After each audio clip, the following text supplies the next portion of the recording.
When using the pars Achilles jig for the Midsubstance SpeedBridge, the incision is made in a transverse manner, just proximal to the palpable rupture. The tendon is grasped with a hemostat and the jig is inserted with the inner arms inside the peritoneum of the Achilles tendon. The sutures are then passed through the jig and the tendon in a stepwise manner using the numbered holes on the side of the pars jig. The jig is then removed, pulling the suture out of the incision. 2 stab incisions are made directly down to bone over the insertion of the Achilles tendon. The 2 stab incisions are drilled and tapped in preparation for later SwiveLock insertion.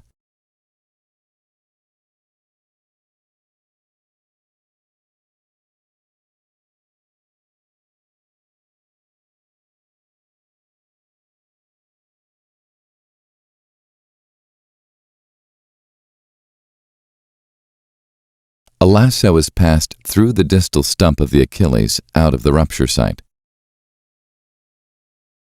The sutures from the proximal stump are then passed through the distal stump and out the stab incision distally. The sutures are placed in the 4.75 mm SwiveLock.